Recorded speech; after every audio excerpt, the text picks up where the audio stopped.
One thing a man will do if he's using this kind of tactic is move fast, right? Because honestly, he's thinking, I don't have 6 months to slowly become this woman's friend. I want to sleep with her tomorrow. So he's in a hurry. That means his attempt at friendship feels a bit forced. He really seems into you, right? He's texting you, asking you questions, doing all these things, but somehow it all feels rushed. Within a week or so, he's suddenly acting like your closest friend. That's a clear warning sign that something else is happening underneath. Because if someone genuinely wants friendship with you, they're patient enough to let it grow slowly. So the calculating seducer is usually chasing sex pretty quickly, or you're looking at an abusive dynamic forming. Either way, patience isn't part of their plan, and like I mentioned, narcissists, which is honestly a pretty wide category, make up a large chunk of the cold male seducer type, and you can usually spot the signs. They ask questions, sure, but there's no real curiosity behind it. There's a coldness sitting behind their eyes. The classic nonverbal giveaway of a narcissist is a mismatch between the eyes and the mouth. They'll smile and say, "Oh wow, that's so fascinating," but their eyes stay flat, lifeless. When someone is truly interested in you, their whole face lights up naturally. That's not something you can fake. What you can fake is a smile, but the eyes always give it away. So there are real signs that a narcissist isn't emotionally invested at all. But here's the problem many women run into. They're not fully present. Their minds are elsewhere. They end up projecting old stuff onto the man. Childhood wounds, father figures, past men who hurt them. They're not actually watching him in the moment, not picking up on the small nonverbal signals right in front of them. They're stuck in their heads, replaying their history, their fears, their fantasies. But you need to stay present. Really look at the person and ask yourself if that friendly interest is authentic or just performance. The face usually tells the truth eventually. That's such a great point. Something I want to add, speaking as a woman, is that I feel like I spent years ignoring my own gut instinct. I think a lot of us grow up either being told not to trust our intuition or we just convince ourselves to override it. So now I've realized how valuable it is to actually build that trust back up. When something feels off, you shouldn't talk yourself out of it by thinking, well, it must be fine. I must be overreacting. Just take their word for it. Instead, you actually pause and ask, what is my gut trying to tell me right now? And if the answer is, I don't trust this person, the next step is figuring out why. I really love that you gave us something concrete, watching their eyes versus their mouth. If something feels misaligned, pay attention to that feeling instead of brushing it off. That's incredibly powerful. Back before the internet, when people interacted more face-to-face, women were naturally more cautious around men than they tend to be today. Getting pregnant outside marriage was a massive life event back then, so that instinct was sharp and strong.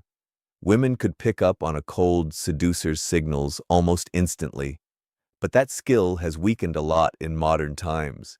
When you're spending so much time staring at a screen, judging people through a filtered virtual version of themselves, you start losing your ability to read someone in real life, in the actual moment. And it's not only about the eyes thing I mentioned earlier. Some of this is honestly hard to put into words. It's just a gut sense that something feels wrong with this person.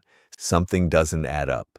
I can't always explain exactly what it is, but there's a feeling that this person isn't who they're presenting themselves to be. Now, there's a fine line between healthy caution and full-blown paranoia, where you're suspicious of every single man you meet. If you go that far, you'll never be able to build a real relationship because you'll never lower your guard. So yes, you can definitely overdo it, but in the early stages of getting to know someone, a woman should carry a bit of healthy suspicion, a bit of wariness. That guard should come down gradually. He needs to earn your trust. It shouldn't be handed over instantly. I love that idea of earning trust rather than just giving it away freely. One habit I picked up was really working on my own intuition, almost treating it like a skill I could sharpen. Because I'd ignored it for so long, yet it kept showing up anyway. I realized I needed to actually start listening. So instead of dismissing it whenever I felt a gut instinct about something, I started writing it down. Can you give me an example? Sure, there was someone who gave off certain signals, and I remember thinking, I'm not sure I can trust this person, but I couldn't explain why. On paper, if you wrote out exactly what happened, it would look completely normal. Nobody reading it would think anything was wrong. But something in how they said certain things made me feel like they weren't trustworthy, like they might be flaky. I had no actual proof. Every time I tried to put it into words, I second-guessed myself, telling myself I was probably just imagining things. But the feeling stayed real, and within a month, everything unfolded exactly the way my gut had predicted. They turned out to be exactly as untrustworthy as I'd sensed. That experience taught me to trust nonverbal cues a lot more. That's such an important lesson. All right, let's move to the next one, number 3. So it's actually number 3 now. I laugh because I originally had a different order, but I had to trim it down. They're all just so good. You touched on this earlier, but you mentioned mixed signals. Walk me through that. It's an incredibly powerful seduction tool. It taps into something very basic in human psychology, something people have honestly gotten worse at using today. The example I use in my book involves a woman who was an incredible seductress back in the early 19th century, Madame Récamier. She came across as completely angelic, pure, almost untouchable. She played the harp, which, funny enough, is basically the instrument angels are always shown playing. She'd host these salons where other musicians performed alongside her, and she was stunning, so men would fall head over heels. But then, while playing the harp, she'd suddenly flash a look at a man that hinted at something else entirely, something a little sexual, a little mischievous. And just as fast, it would vanish, and she'd go right back to playing like nothing happened. He'd be left thinking, wait, did I just catch something real there, something physical? But then she'd return to being so composed, so angelic again. What is that? Well, that ignites the imagination. It turns the person into a puzzle you want to solve. The issue nowadays is people are just too transparent. They put everything out there. Here's what I ate for breakfast. Here's everything I love. I'm just laying myself completely bare. This is exactly who I am. But real seduction needs a bit of mystery, a bit of imagination attached to it. It shouldn't feel like ordinary daily life. It shouldn't feel like scrolling through Instagram. It needs to feel like something different, almost theatrical. That's the exciting part. So if you're the male seducer, he might come across as extremely trustworthy, honest, dependable.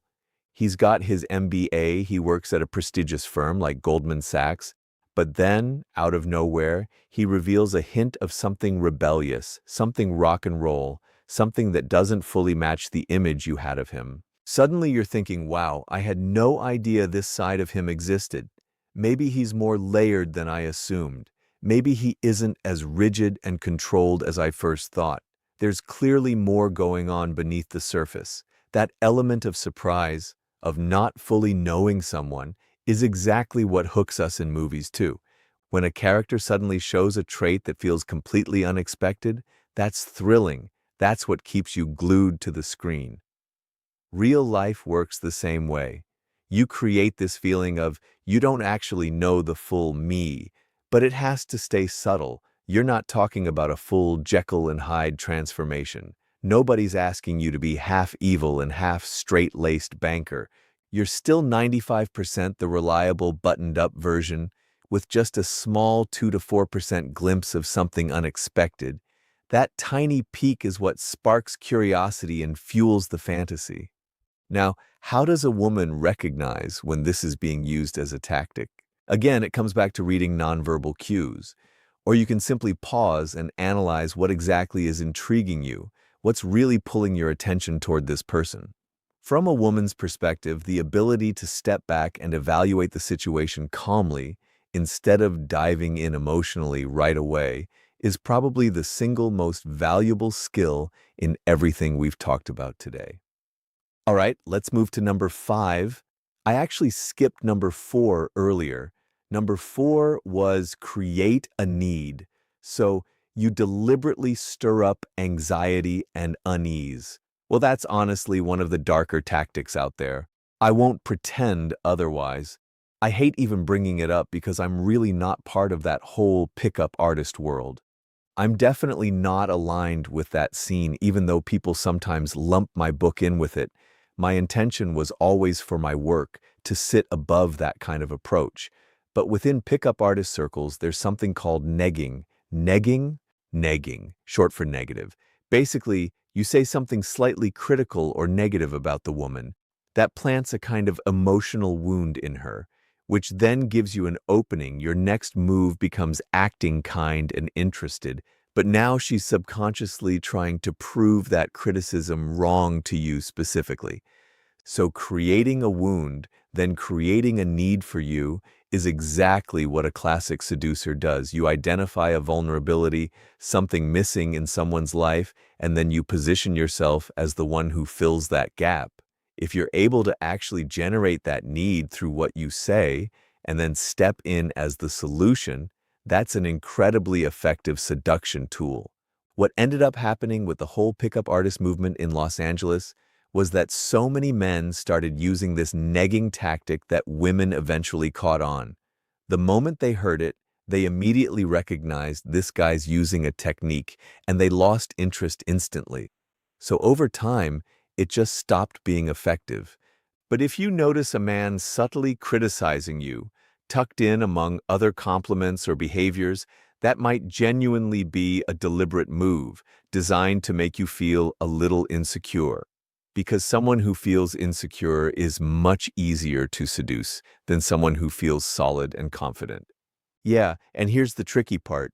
When someone hits on your actual insecurity, in that moment you're not thinking, they're trying to exploit my insecurity. You're thinking, ouch, that really stung. I knew I wasn't good at that. See, I was right all along.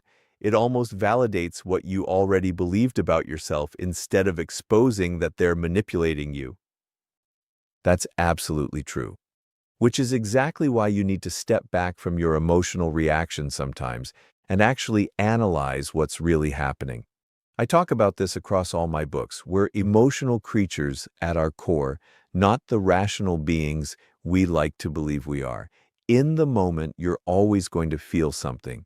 You'll get upset, and part of you will also want to prove them wrong about whatever insecurity they poked at, which itself is exactly the trap. So in that instant, like you said, there's no escaping the feeling, and it'll pull you into a spiral that makes you feel even more insecure. What actually helps is waiting until the next day, then looking back at what happened and thinking it through once they're no longer physically present, asking yourself what actually just took place there. That's a strategy I'd really push, especially early on, maybe after a first date. The next day, mentally replay what they said and did, and ask whether it felt genuine and natural, or whether there might have been some kind of manipulation happening underneath. Give yourself space to really break it down, because doing that in real time is nearly impossible.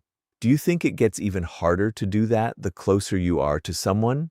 Like on a first date, it might feel easier to step back and think, wait, that was kind of rude. But what about with a parent or a sibling, someone where you're thinking, that was really hurtful? Is it tougher in those cases? And if so, have you seen or used any approach where, even when you love someone deeply, like a husband or a wife, you can still step outside the emotion enough to recognize whether something was actually a tactic? Well, it's not always a deliberate tactic. I've seen situations where, say, a parent makes an offhand comment about a woman's weight, something a little cutting, and it's not necessarily coming from some calculated place. Sometimes people just don't know how to filter what comes out of their mouth. They're being passive aggressive without even realizing it. And like you said, when it's a parent or someone you've had a long history with, gaining that emotional distance becomes so much harder. It really matters, though. I know people in my own life who know exactly how to push my buttons, and yes, I still get upset, even after writing entire books about not letting that happen, because honestly, I just can't always help it. And sometimes I react in a way I end up regretting, and only afterward do I sit down and really unpack what actually happened in that moment. Now, It's easy for me to say all this because I've spent years practicing it. It's literally why I write books on the subject. I fully understand how difficult it is to create distance the next day after a parent says something sharp or cruel. But generally, the philosophy I try to promote is that whatever someone does to you usually isn't really personal. People struggle with that idea a lot. They'll say, "What do you mean it's not personal, Robert?" What I mean is, when someone says something cruel or hurtful, they're rarely actually targeting you specifically. They're often working through unresolved pain from their past, maybe issues with their own parent, a sibling, an old partner, or even a coworker who wronged them once.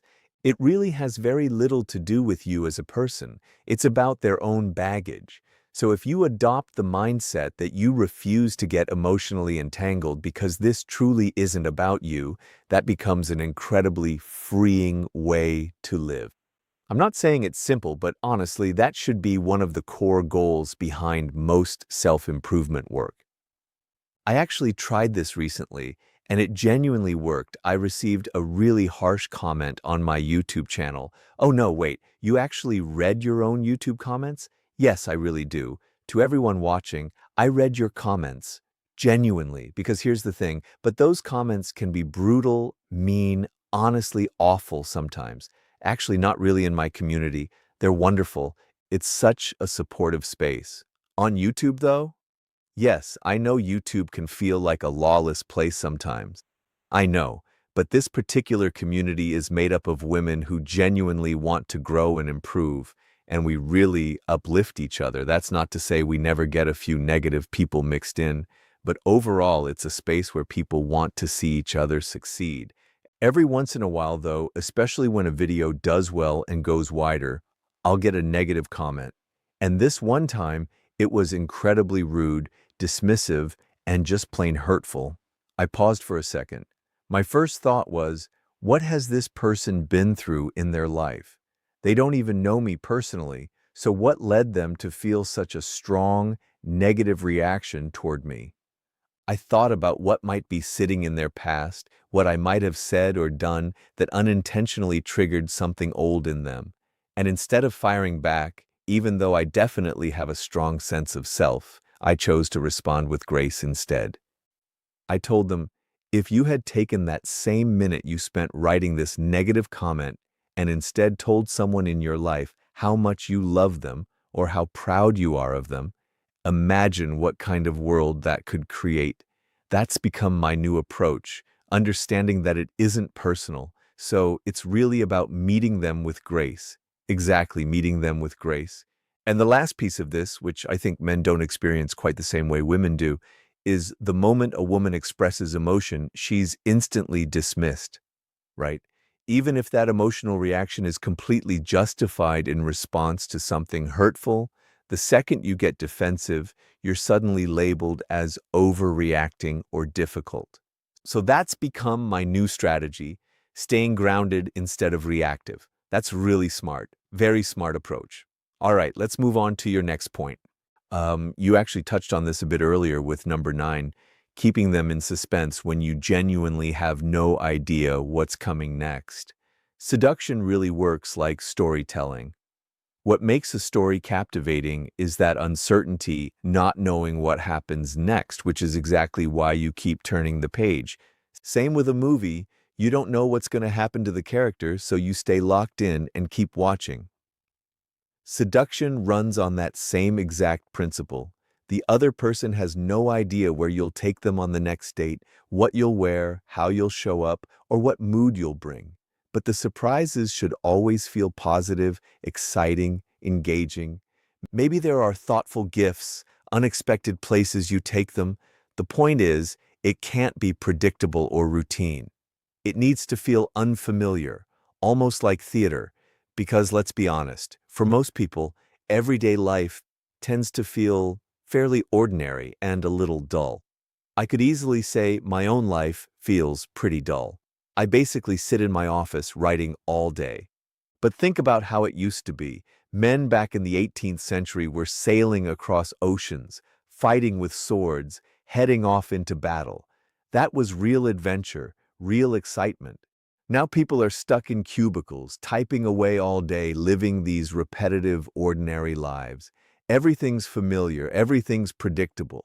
What seduction does is pull someone out of that ordinary world and drop them into something heightened, more dramatic, more interesting, almost theatrical. That means you're constantly building in surprises.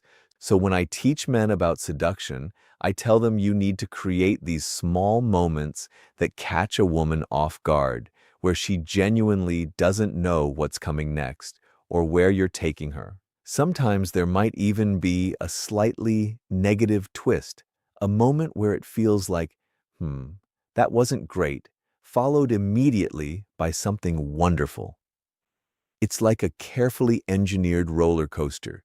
And is that slight unpredictability intentional too, since you mentioned sometimes bad, sometimes good? Would it not work as well if it was always positive? Exactly right. It's the classic coquette approach, going hot then cold, over and over, maybe 70% warm, 30% distant.